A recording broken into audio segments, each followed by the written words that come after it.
일토소명 이야기 묵상, 이 산지를 지금 내게 주소서. 복잡한 현실 속에서 살아가는 우리는 모든 문제로부터 자유로운 삶을 갈망하기도 합니다. 하지만 그렇게 안락한 삶을 살기만 바라고 그렇게 산다면 아마 우리는 너무 지루할 것입니다. 새로운 경험 없이 배움은 없습니다. 위험 부담이 없이는 새로운 경험도 없습니다. 익숙하고 편안한 것에 대한 도전이 없는 한 우리는 성장할 수 없습니다. 그런 사람이 있었습니다. 이스라엘 백성들이 출애굽한 후에 가나안 땅에 들어가려고 준비하며 12정탐을 보냈을 때 그 중 한 명이었던 갈렙입니다. 그들의 미션을 완수하고 왔을 때 12명 중 10명은 다시 애굽의 종살이로 돌아가야 한다고 보고했습니다.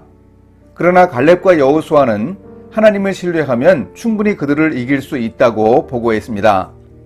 하나님이 진노하셨고 10명의 정탐은 죽이고 그들의 의견에 동조한 이스라엘 백성은 40년 동안 광야에서 유랑하며 다 죽게 하셨습니다. 그 후 요단강을 건너 가나안 땅에 들어가 5년의 시간이 흐른 뒤 가나안 정복 사업이 거의 마무리되어 각 지파가 땅을 분배받을 때의 일입니다. 그때 갈렙이 45년 전에 모세가 자신을 보냈을 때처럼 강건하다면서 이렇게 말했습니다.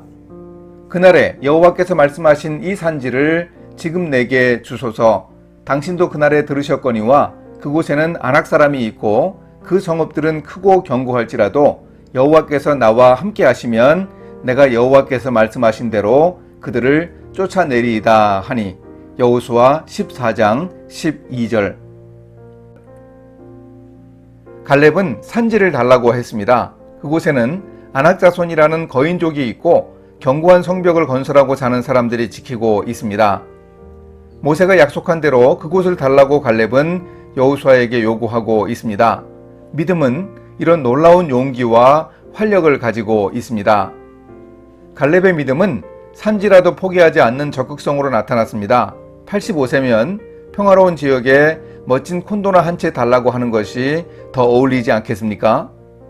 그러나 갈렙은 힘든 여건을 피하지 않았습니다. 세상을 떠나기 전 또 한 번의 큰 전투를 치르는 일을 선택했습니다.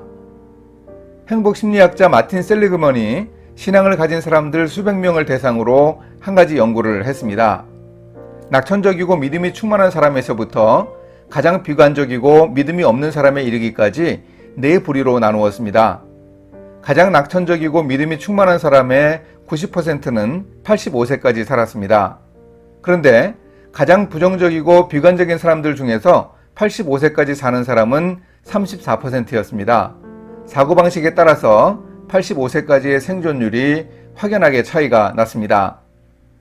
가나안 땅을 코앞에 둔 가데스 바네아에서 10명의 정탐들은 두려워 뒷걸음질 쳤고 오직 여호수아와 갈렙만 하나님 말씀을 의지하는 믿음을 지켰습니다.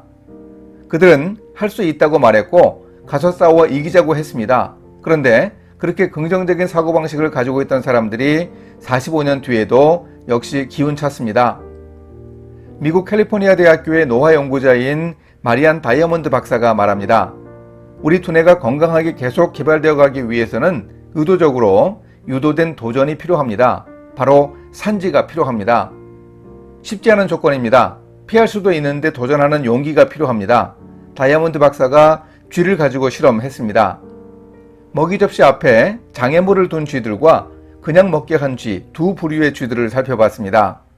장애물을 먹이 앞에 둔 쥐들이 더 문제 해결 능력이 발달하고 대뇌 피질이 두꺼워졌습니다.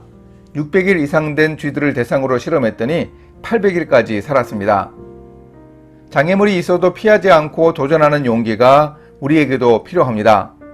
이 산지를 지금 내게 주소서라고 담대하게 요구했던 갈렙의 용기 있는 믿음을 우리도 배워야 하겠습니다. 함께 기도하십니다. 하나님 아버지, 갈렙처럼 산지라도 포기하지 않고 최선을 다해 시도할 수 있는 믿음을 허락해 주소서. 그들이 밟는 가나안 땅을 이미 주었다는 하나님의 약속을 의지하고 장애물이라도 과감하게 맞설 수 있는 용기를 주소서. 예수님의 이름으로 기도합니다. 아멘.